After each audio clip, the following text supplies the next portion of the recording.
বিনা কারণে, কোনো কারণ ছাড়া নিজেরে নিজে নষ্ট করে দিতেছ, নিজেরে নিজে ধ্বংস করে দিচ্ছ। এত নারী কি তোমার দরকার? আসলে যত নারী দেখো, এক পুরুষের চাহিদা পূরণের জন্য এত মহিলা দরকার, তো কিটা করবে এতটি মহিলা দিয়ে? হ্যাঁ বলো ভাই।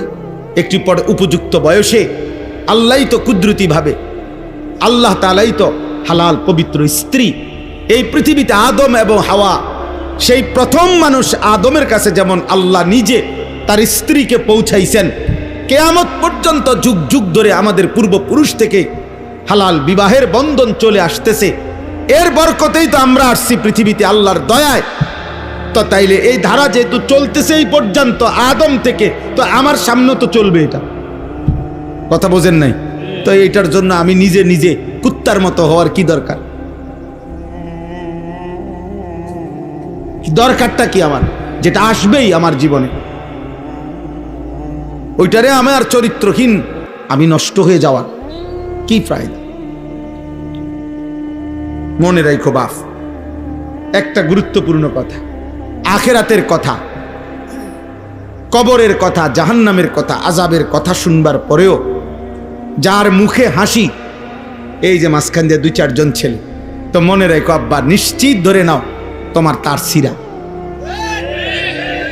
তোমার ব্রেনের সমস্যা, তুমি প্রতিবন্ধী, তুমি অবশ্যই খুব দ্রুততম সময়ে ভালো মানসিক ডাক্তার, পাগলের ডাক্তার দেখানো উচিত।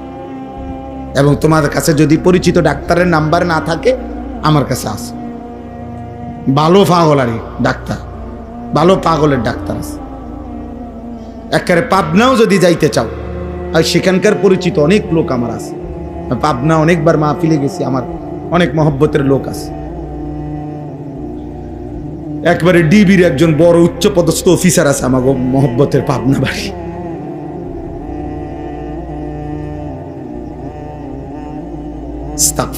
আহা, এক ছেলে আরেক ছেলের ধাক্কা দেয়, হাসে, মানে বুঝে আর বুঝায়, কিরে তোরই তো কয়, হেতে কয় তুই তো এই হওয়া দে রে, আমি যেমন অসৎ তুই কিতা,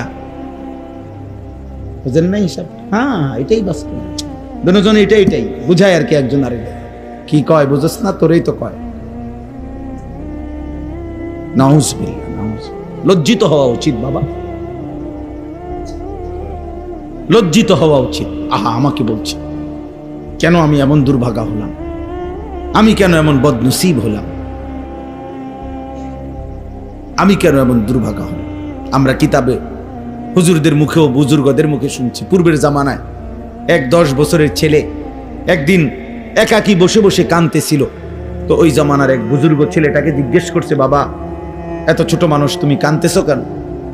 বলতেছে, আমি জাহান্নামের ভয়ে কাঁদতেছি। আমি এটা অনেক ওয়াজে শুনছি আগে। তো ওই আল্লাহওয়ালা বলতেছে, বলো কি বাবা, মাত্র 10 বছর তোমার বয়স, এত ছোট্ট বয়সে তুমি জাহান্নামের ভয় করছো কেন? সে বলল, আমার মায়ের একটা আচরণ দেখে আমি ভয় করছি, আমার ভয় লাগতেছে। তো বাচ্চাটা বলতেছে, কি কারণ? উনি বলছে, বাচ্চাটা বলতেছে, আমি অনেক দিন খেয়াল করে দেখছি আমার আম্মা যে রান্না বান্নার জন্য চুলায় লাকড়ি দিয়া রান্না বান্না করে মা আমার, আমি অনেক দিন দেখছি মা আগুন ধরাইবার জন্য প্রথম ছোট ছোট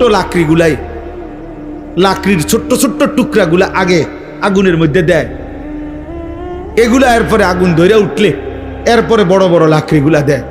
এটা দেখে আমার মনে হইতেছে, যদি আমার আল্লাহ হাসরের দিন জাহান্নামের আগুন ধরাইবার জন্য আমার মতো ছোট ছোট বাচ্চারে যদি দেয় ফেলে আগে, আর সেখানে যদি আমাকেও ফেলে, কি হবে আমার? এক 10 বছরের ইমানদার সন্তান বেটা মায়ের আচরণ দেখে জাহান্নামকে ভয় করছে, আর তোমরা মায়ের চোখের পানি দেখেও দিল নড়ে না। বাবার চোখের পানি, বাবা কত লক্ষবার হয়তো বলছে, বাপ তুই কেমনে রে ফুত নামাজ পড়স না, আমারে কেমনে এত বড় বেইজ্জতি করত সমাজে। আহা, নাফরমান সন্তান, এক সুতা দিল নড়ে না। এজন্য নেককার সন্তান, আপনারা বাবাদেরকেও বলি, আল্লাহর বহুত বড় নিয়ামত রে বাবা, একটা নেক সন্তান মিলা। কোরআনুল কারীমের মধ্যে আছে সমস্ত নবীরা আল্লাহর কাছে নেক সন্তানের আলাদা দোয়া করতেন। হযরত জাকারিয়া আলাইহিস সালাম দোয়া করছেন, ফাহাবিলি মিন লাদুনকা ওয়ালিয়্যা ইয়ারিসুনি ওয়া ইয়ারিসু মিন আলি ইয়াকুব ওয়াজআলহু রাব্বি রাদিয়্যা। জাকারিয়া নবী দোয়া করছে, আল্লাহ আপনি আমার একজন উত্তম প্রতিনিধি ওয়ারিস আমারে দান করেন, যে আমার এবং আমার পূর্বপুরুষ ইব্রাহিম আলাইহিস সালাম, ইসহাক আলাইহিস সালামের উত্তরাধিকার হবে। আল্লাহ এমন সন্তান দিয়েন যে আপনার উপরে শতভাগ রাজি সন্তুষ্ট। এই যে দোয়া। হযরত জাকারিয়া নবী আরেকটা দোয়া করছেন, রব্বি হাবিলি মিন লাদুনকা যুররিয়াতান তাইয়্যিবা ইন্নাকা সামিউদ দুআ। একটা তাইয়্যিবা পবিত্র একটা সন্তান দেন। এই যে নেককার সন্তানের দোয়া করছে, নেককার সন্তানের। ইব্রাহিম আলাইহিস সালাম দোয়া করছেন, রব্বি হাবিলি মিনাস সালিহিন, আল্লাহ আমাকে সালিহিন নেককার সন্তান দান করেন।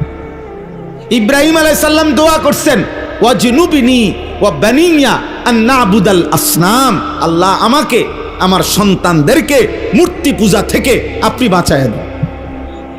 এইভাবে দোয়া করছেন। ইব্রাহিম আলাইহিস সালাম দোয়া করছেন, রব্বি জাআলনি মুকিমাস সালাতি ওয়া মিন যুররিয়াতি রব্বানা ওয়া তাকাব্বাল দুআ, আল্লাহ আমাকে পূর্ণ নামাজি বানায় দেন, আমার সন্তানদেরকেও পূর্ণ নামাজি বানায় দেন। এভাবে দোয়া করছেন। ইব্রাহিম আলাইহিস সালাম দোয়া করছেন, রব্বানা ওয়াজআলনা মুসলিমাইনি লাকা ওয়া মিন যুররিয়াতিনা উম্মাতাম মুসলিমাতাল লাক, আল্লাহ আপনার ঘর কাবা আমি বানাইলাম, আমার ছেলে ইসমাঈল আর আমি আমাদের দুইজনকে ইসলামের উপরে মজবুত রাখেন, কিয়ামত পর্যন্ত আমার বংশধারায় মুসলমান বানায়। এভাবে দোয়া করছেন, এভাবে দোয়া করছেন।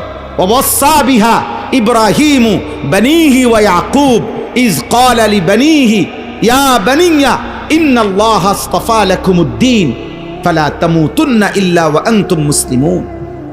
ইব্রাহিম আলাইহিস সালাম, ইয়াকুব আলাইহিস সালাম, আল্লাহ কোরআনে বলে ওনারা ওনাদের সন্তানদেরকে ওসিয়ত করেছে, হে বাবা সন্তানরা, আল্লাহ তোমাদের জন্য যেই দিন পছন্দ করেছেন তোমরা মৃত্যু পর্যন্ত সেই ইসলামের উপরে, দ্বীনের উপরে অবিচল থাইকো। সন্তানের জন্য বড় দোয়া এটা। হুজুর দোয়া করেন, আল্লাহ যাতে আমার এদ্দুর হায়াত দে, জিফুতের লাগিয়া কদ্দুর গদ দুয়ার বিল্ডিং জাগা জমি কদ্দুর যাতে রেডি করে দিয়ে যেতে পারে। ধোকা এগুলো মিয়া, ধোকা এগুলা ভুয়া মিয়া। সন্তানের ঈমান, সন্তানের সেজদা, সন্তানের তাকওয়া শ্রেষ্ঠতম নিয়ামত, শ্রেষ্ঠতম নিয়ামত। আল্লাহ তাআলা আমাদেরকে তৌফিক দান করেন। আমি যেই সূরাটা পড়েছি এই কথাটাই বলার জন্য। আল্লাহ তাআলা বলেছেন আমাদেরকে, আল্লাযী খালাকাল মাউতা ওয়াল হায়াতা, বান্দা জীবন আমি দিয়েছি, মৃত্যু আমি দিয়ে থাকি। জীবন মৃত্যুর এই সিদ্ধান্ত আমার হাতে। মৃত্যু দেয় কে? জীবন দেয় কে? আমরা যে যতক্ষণ বেঁচে আছি কার সিদ্ধান্তে? আল্লাহ। অতএব আল্লাহ বলেন, হায়াত আমার, মৃত্যু আমার, জীবনের শুরু আমার দেওয়া, জীবনের সমাপ্তি আমি করব। অতএব মাঝখানে এই হায়াত আমি দিয়েছি কেন? আমি পরীক্ষা করছি, পরীক্ষা। গোটা পৃথিবী আমি সাজাইয়া তোমাকে উপভোগ করতে দিছি, কিন্তু আমি পরীক্ষা করছি প্রতি মুহূর্তে আখিরাতের বিবেচনায় কার আমল, কার কর্ম, 24 ঘন্টার আচরণ কতটা সুন্দর আখিরাতের দৃষ্টিতে আমি এটা পরীক্ষা করছি, পরীক্ষা করছি। গোটা দুনিয়া তুমি ভোগ করো বান্দা, কিন্তু আমি পরীক্ষা করছি যে আমার আখিরাত মনে আছে কিনা, হালাল হারাম মনে আছে কিনা, আমি আল্লাহ আমার রসুলের কথা মনে আছে কিনা। তুমি দুনিয়া ভোগ করো, কোনো অসুবিধা নেই। দুনিয়া তোমার জন্য, তুমি আমার জন্য। सारे दुनिया तेरे लिए, तू सिर्फ मेरे लिए। तमाम दुनिया तुम्हार जন্য। हुवल्लज़ी खलक़ लकुम मा फिल अर्दि जमीआ, গোটা দুনিয়া তোমার, সবটা তোমাকে দিলাম আমি আল্লাহ। 7 আসমান জমিন থাকলেও আমি আসি, 7 আসমান জমিন ভেঙে যাবে যেদিন, সেদিনও আমি থাকব। থাকবে আল্লাহ, থাকবে। কুল্লু মান আলাইহা ফান ওয়া ইয়াবকা ওয়াজহু রাব্বিক। সব যখন আছে তখনও আল্লাহ আছে, সব যখন ইসরাফিল ফু দিলে শেষ হয়ে যাবে তখনও আল্লাহ থাকবে কিনা? তাইলে আমার এগুলো লাগবে না, আমি তোমার জন্য দিছি বান্দা। তুমি খাও, যত চাহিদা আমি দিছি। তোমার লজ্জাস্থানের চাহিদা এ তো আমি দিছি, তোমার খাবারের চাহিদা এ তো আমি দিছি, তোমার তৃষ্ণার চাহিদা এ তো আমি দিছি, তোমার সম্পদ, সন্তানাদি, বিবি বাচ্চা, এই